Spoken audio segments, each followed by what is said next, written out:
दोस्तों, आज चर्चा है एप्पल बनाम एंड्रॉयड। अर्थात उसको हम एक सत्ता और अनेक सत्ता के संघर्ष को भी देख सकते हैं।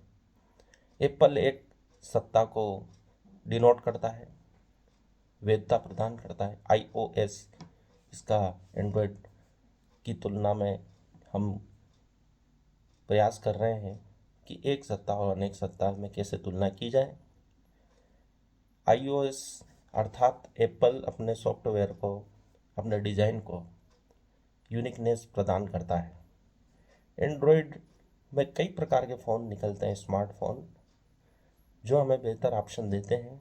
और एप्पल स्वयं एक अपने वर्जन को लेकर चलता है जिसमें एक ही ऑप्शन है। अगर वो इनोवेशन करता है या नहीं करता है, फिर भी लोगों को उसको ख़रीदना होता है क्योंकि उसकी एक ब्रांड वैल्यू है।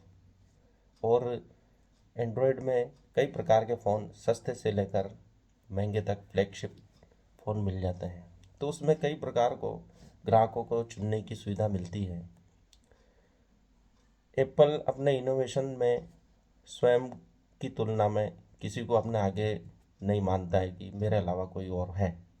लेकिन एंड्रॉयड में आपस में कई प्रकार की तुलना होती है, इनोवेशन होते हैं, बेहतर ऑप्शन मिलते हैं। इसी प्रकार एक सत्तावादी मानते हैं कि जो भी है ये सर्वश्रेष्ठ है, लेकिन अनेक सत्तावादी जो जो शक्तियाँ हैं उनमें बेहतर ऑप्शन मिलते हैं। कोई परमात्मा के किस रूप को पूजना चाहता है तो उनको अलग अलग प्रकार की सुविधाएं मिलती है। जो जैसी शक्ति को पसंद करता है वैसी आराधना कर सकता है। वैसा ही स्मार्टफोन के बाजार में हो रहा है। एप्पल अपनी तुलना में किसी को मानता ही नहीं कि हमारा वाला व स्मार्टफोन के बाजार में कोई और है। लेकिन एंड्रॉयड लगातार अपने आप में सुधार कर रहा है, बेहतर ऑप्शन दे रहा है, इसलिए वह इनोवेशन में एप्पल से कई गुना आगे निकल चुका है। एप्पल में सुधार बहुत धीरे धीरे होता है और एंड्रॉयड में सुधार बहुत जल्दी होता है। और लोगों को सस्ते से लेकर महंगे फ़ोन खरीदने का विकल्प मिल जाता है। लेकिन एप्पल की ब्रांड वैल्यू इतनी ज़्यादा है कि उसके सस्ते से सस्ते फ़ोन भी बहुत महंगे होते हैं साधारण लोगों के लिए। एप्पल फ़ोन में कई प्रकार की जटिलता है। उसमें बैक बटन लोगों को समझ में नहीं आता है, उसको संचालन में काफ़ी दुविधा है। लेकिन एंड्रॉयड में ऐसा नहीं, सब प्रकार की कस्टमाइज करने की उसमें सुविधा है। एप्पल में कस्टमाइज करने की सुविधा नहीं है। वह वही विकल्प देता है जो वह चाहता है।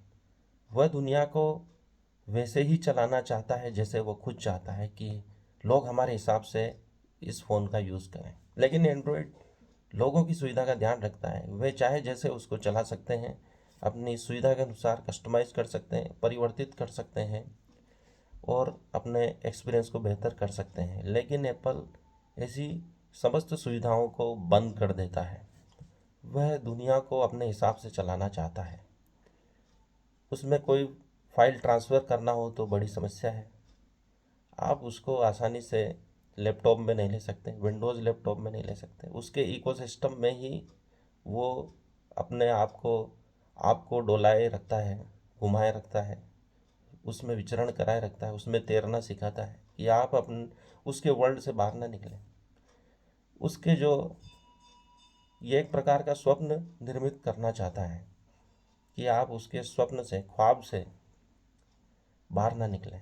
इसलिए वर्चुअल रियलिटी का उसने जो बड़ा भारी चश्मा बनाया है, उसमें वर्चुअल रियलिटी वास्तविक दुनिया से परे उसकी अपनी दुनिया बना दी है।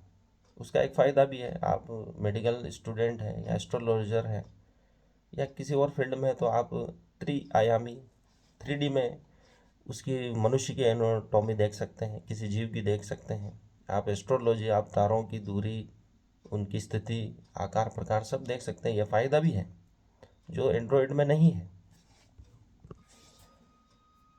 एप्पल अपने आप को सर्वश्रेष्ठ सिद्ध करने के लिए एक एक चीज़ पर काम करता है, लेकिन एंड्रॉयड में कुछ चीज़ें छूट जाती हैं, कुछ कमजोरियां रह जाती हैं। उसका फ़ायदा एप्पल को मिलता है। उसकी हर चीज़ यूनिक है, सर्वश्रेष्ठ है। चाहे उसका लैपटॉप हो, उसका आईफोन हो, टैबलेट हो, जिसे आईपैड बोला जाता है, उसका मुकाबला एंड्रॉयड नहीं कर सकते हैं, क्योंकि उनमें बिखराव हो चुका है, यूनिकनेस उनमें नहीं है। लेकिन वो सस्ते होते हैं और ये एप्पल के प्रोडक्ट महंगे होते हैं, इसलिए लोग एंड्रॉयड को भी खरीदते हैं। लेकिन इन दोनों की तुलना से ग्राहक का फ़ायदा होता है और उनको बेहतर ऑप्शन चुनने में मदद मिलती है। वह दोनों का ही एक्सपीरियंस करते हैं। अधिकतर लोग एप्पल और एंड्रॉयड दोनों साथ में रखते हैं, क्योंकि वो दोनों का एक्सपीरियंस लेना चाहते हैं। इसलिए आम जनता को कोई फ़र्क नहीं पड़ता कि आप एक सत्तावादी है या बहुसत्तावादी हैं, वह सभी को समझना चाहता है।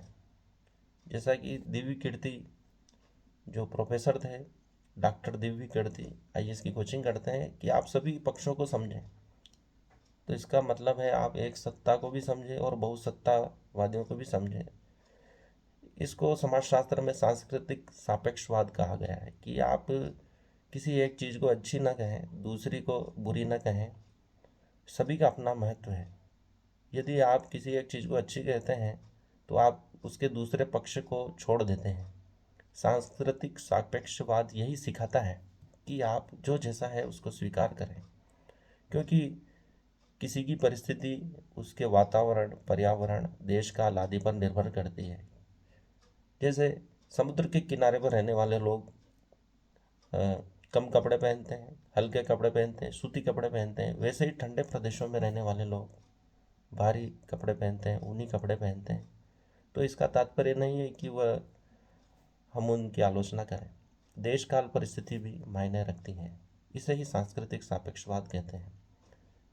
इसलिए एंड्रॉयड और आईओएस वर्जन की तुलना में हमें महायुद्ध नहीं करना है।